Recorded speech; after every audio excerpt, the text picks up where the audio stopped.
Welcome to the Catholic Audio Media Podcast, which I'm sure you're listening to right now on your favorite podcast platform.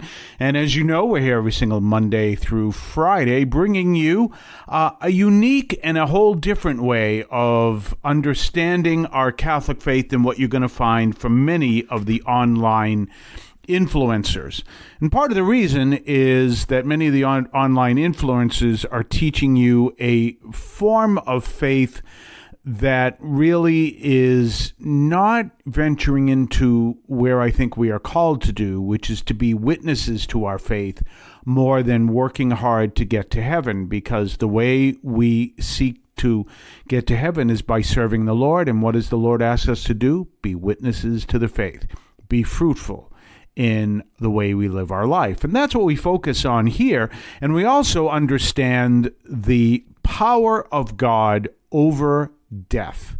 Jesus' death destroyed death, and that's, of course, what our logo is all about. But there is also the reality that the devil does not quit, which is also part of our logo. So we always have to keep that in mind.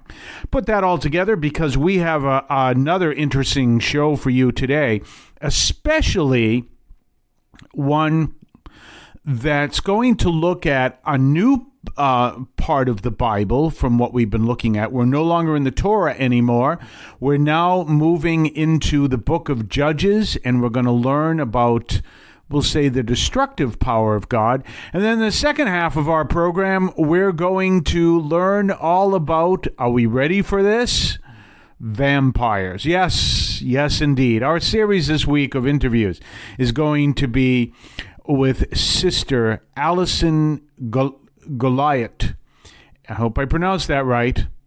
And Sister Allison is indeed an author, and she's just finished the first of a 3-book series on evangelizing vampires. How's that? Really, it's a fiction book all about a character who is trying to evangelize a vampire. Yes, indeed. There's an old saying in journalism, when dog bites man, that is not a story. When man bites dog, that's a story. A nun writing about vampires, that's a story. But before that, let's go into what our reading is today. Our reading comes to us, remember, this is from the daily readings. So our first reading today comes from the 2nd chapter of Judges. And this is where the people start worshiping the Baals.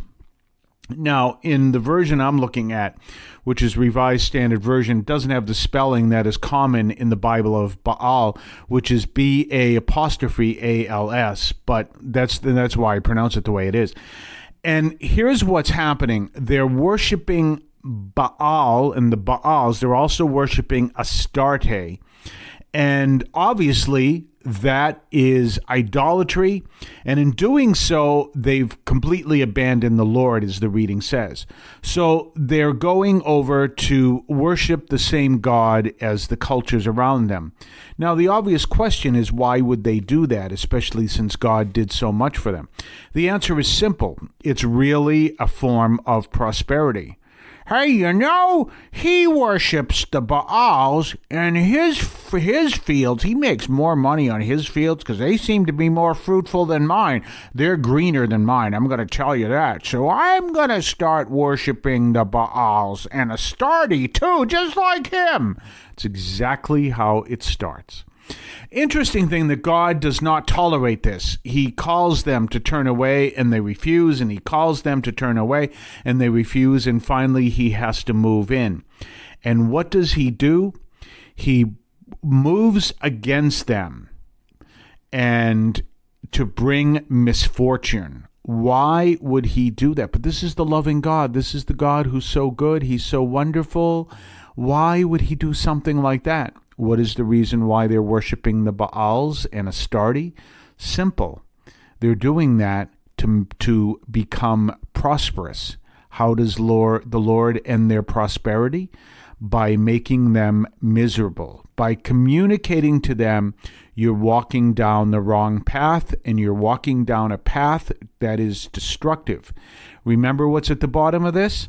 It's that through Israel, he makes Israel the vessel that will bring salvation to the world.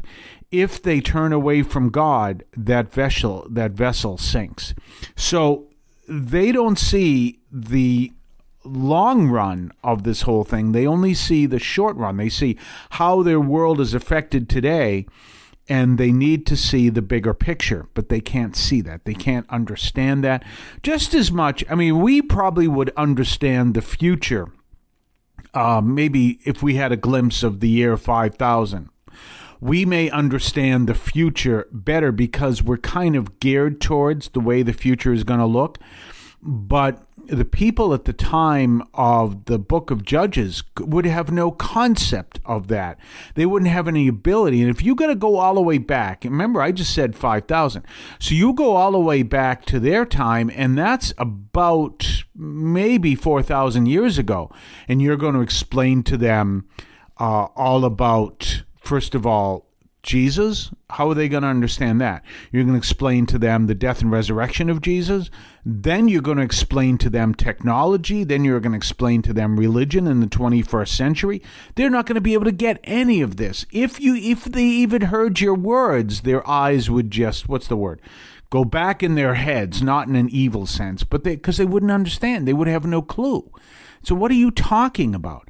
It would be kind of like if Scotty from Star Trek explained to you the infinite details of how the engines work on the Star Trek Enterprise. It's a technology that you've never seen, you would never understand.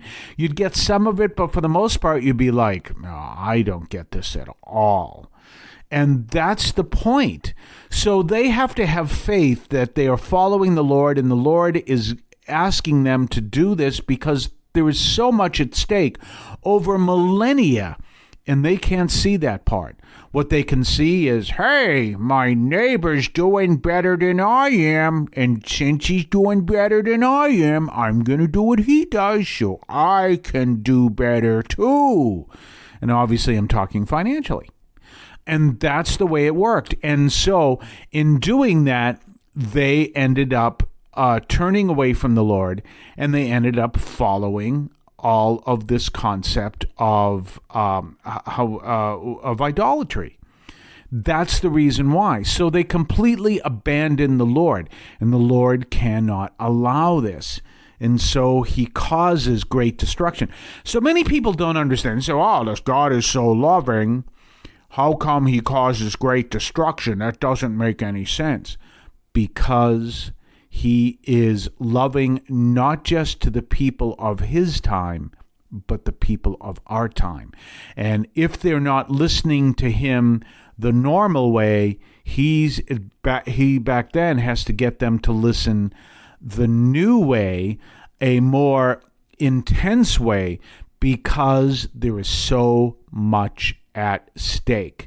And part of what's at stake is the lives and salvation of the people who are listening to this right now, including you, my friend.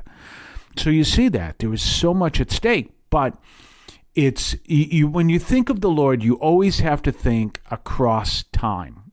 So remember what I said. If you were to give a name to the Lord, not like the name we see in the Bible, but if you were going to say, well, there's the sun god, the moon god, the sea god, there's the, whatever.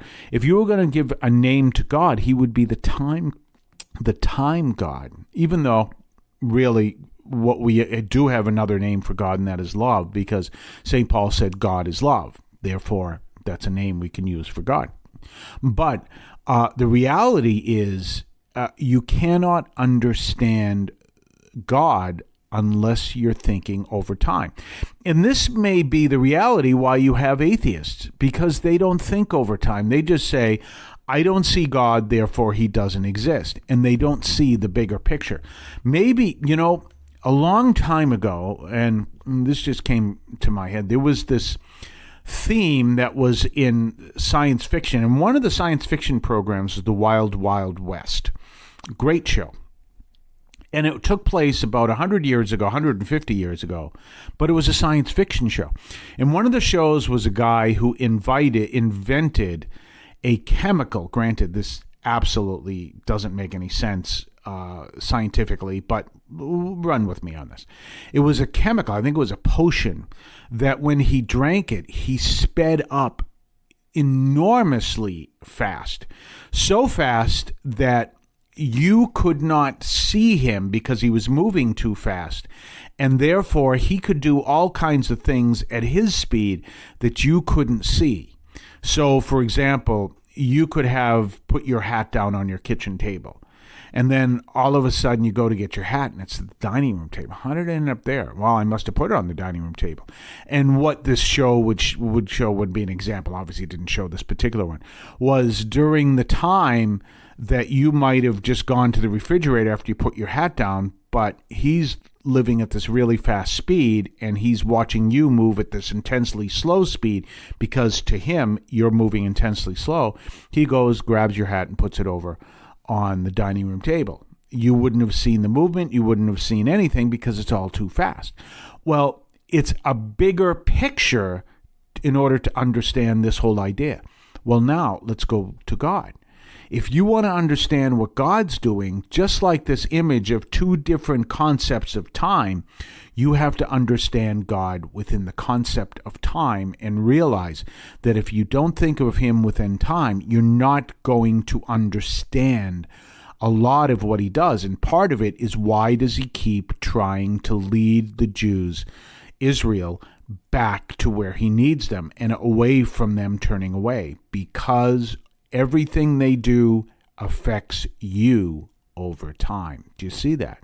And the Lord, aware of that, has to take action. Very powerful understanding. When we think of the Lord, we have to think cosmologically and over time.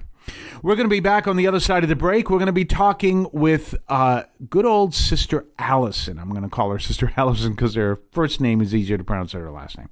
It's like Gliot.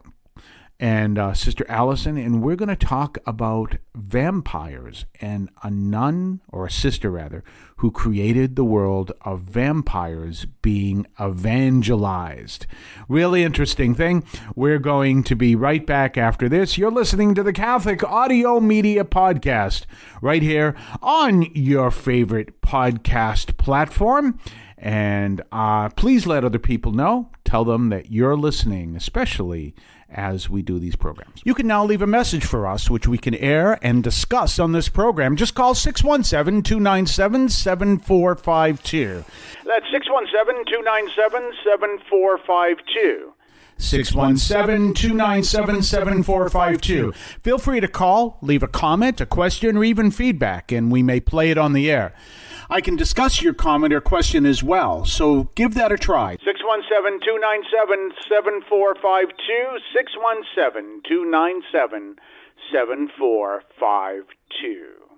Don't forget to subscribe to us on Patreon, patreon.com/Catholic Audio Media, patreon.com/Catholic Audio Media.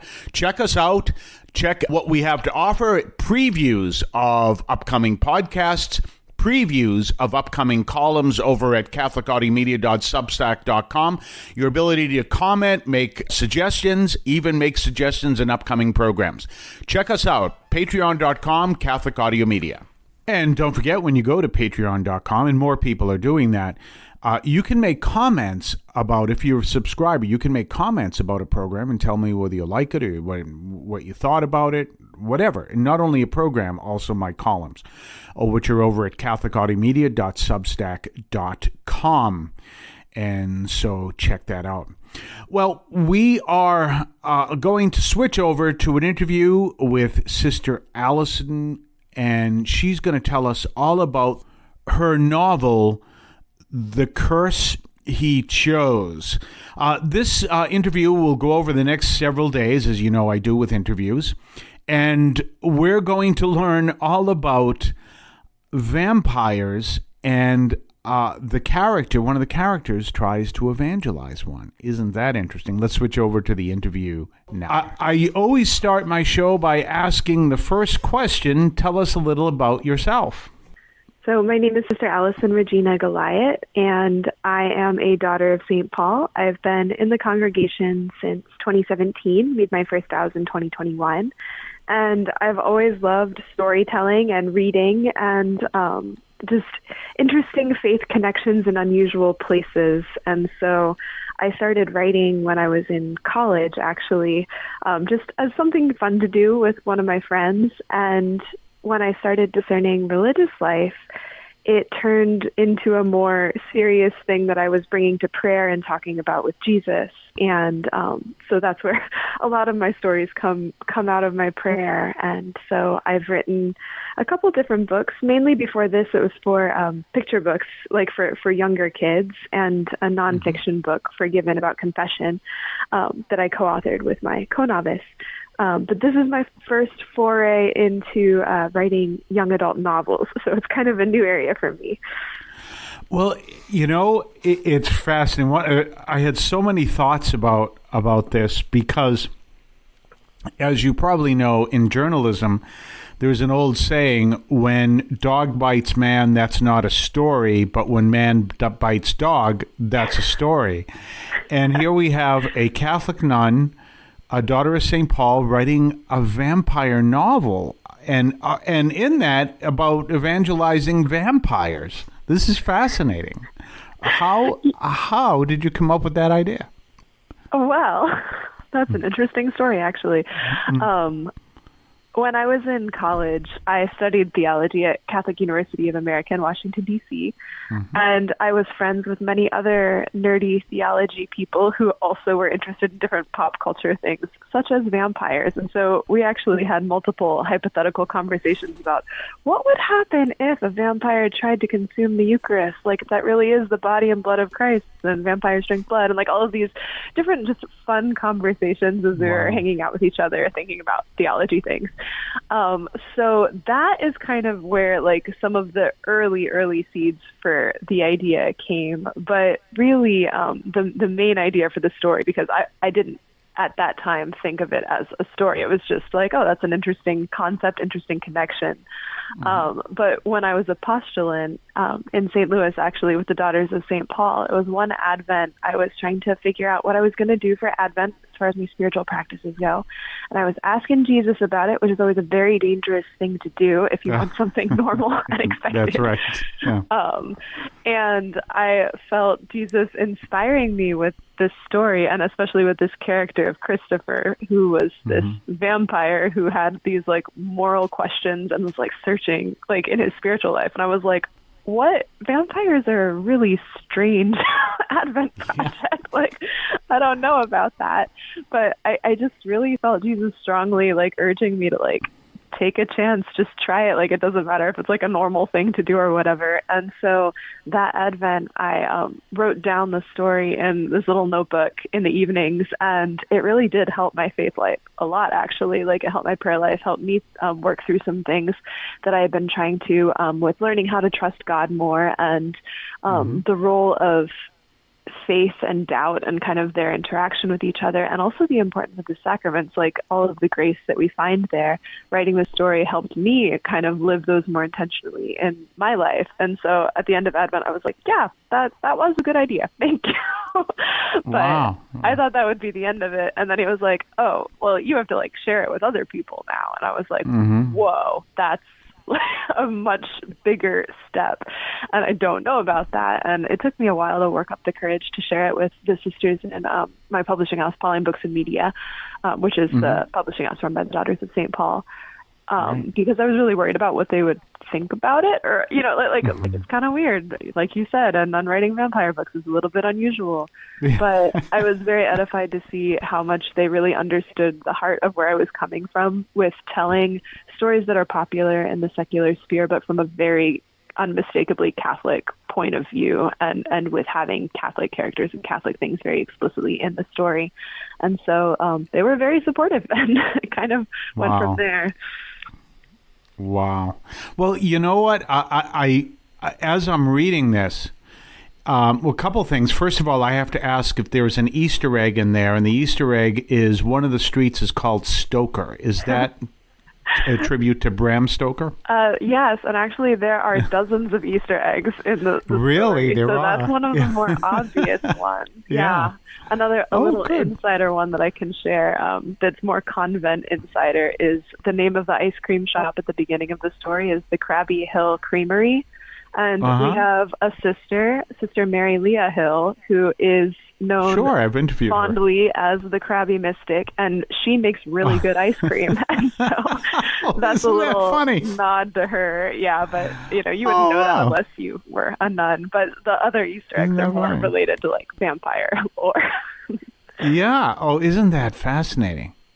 Now, as I'm reading this, one of the things that pops into my mind is this is a vampire story with a faith element, but vampire stories in general have a faith connection, but this is the first time that I know, I mean, I'm not an expert in vampire stories, that I know of that this actually brings the solid faith perspective in it, because vampires, by definition, they don't like crosses. They have to keep away from anything religious. I mean, you bring up that the idea of they can't be on consecrated ground, and yet that's part of vampires, but no one ever does this from a Catholic perspective until I'm reading what you're writing. Yeah, and it's interesting to me how, like, if you look at classic vampire stories like Dracula by Bram Stoker, it's interesting because there are actually faith elements in there that are quite important. Like, it's they do have the Eucharist that is instrumental in the downfall of Dracula, but I think the problem is the author was Protestant, and a lot of the characters, most of the characters are Protestant, and so they're looking at it from a very Protestant point of view, except for the one character who is Catholic, Van Helsing, who is awesome, and I love the way he's depicted, but even he is kind of coming at things with a Protestant understanding of it. So it's like, oh man, there's so much missed potential there. Like it could have gone so much deeper, been such a more significant part of the story, but it's like they almost treat these holy objects as like in a superstitious kind of way of like, oh yeah, it just has this effect, and you don't have to actually have a faith life yourself or understand it or believe it. It'll just do this thing for you, kind of like a magic object against warding vampires. But there's so much richness in Catholicism when it comes to sacramentals or the sacraments themselves, as far as how that grace works and how God wants to engage in a relationship with us through those sacraments and those sacramentals, that makes a lot of really fun potential for a story. And in light of that, the character there is constantly trying to teach that to Christopher. Yeah. So Elizabeth is the Catholic human character. And it's interesting because Christopher was very easy for me to write, and Elizabeth, I struggled with a little bit more of giving her an actual character arc, because it was very easy to just have her be the know-it-all Catholic who has her life all put together, and she can help the poor guy who doesn't understand anything, who's going through all this stuff. But it was when I shared it with the sisters in the publishing house that they really pushed back of like, I think she'd be going through some stuff too, and like, does she really know all of this? Like, isn't she still learning this too? And that for me was a way of like breaking it open a lot more and making sure that when Elizabeth is sharing something about her faith, it's not done in like a preachy way of like, I'm talking down to you, teaching you about this thing. It's like, I'm sharing this richness that I've discovered that's changing my life, that I'm also still trying to figure out with you because I care about you and I want what's best for you.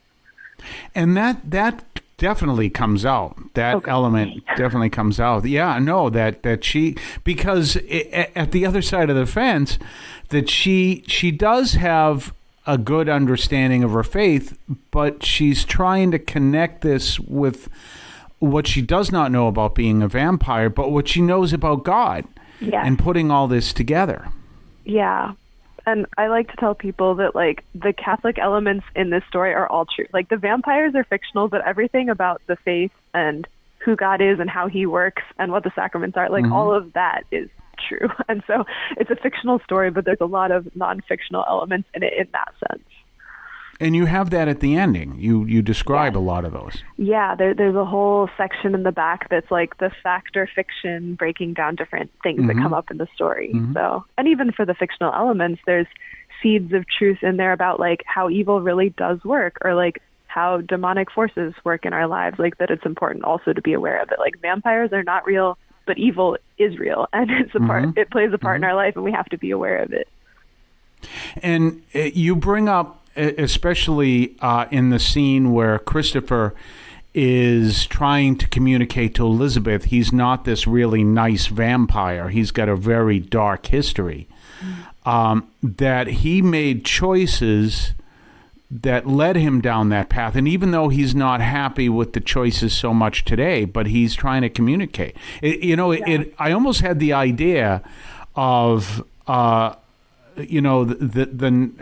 don't have this real experience. I should highlight this, but you have this uncle or something who's this great guy, and he's a really wonderful guy, and then you find out he was a mobster and one of the biggest mobsters at one time. Never had that experience. I'm just giving this off the top of my head. Yeah, hypothetically, and then you realize he has this horrible history. Yeah. And the main vampire character, Christopher, his struggle throughout a lot of the book, and actually a lot of the whole trilogy, is with his guilt and trying to come to terms with what he chose and where it ended him up, and dealing with the consequences of that.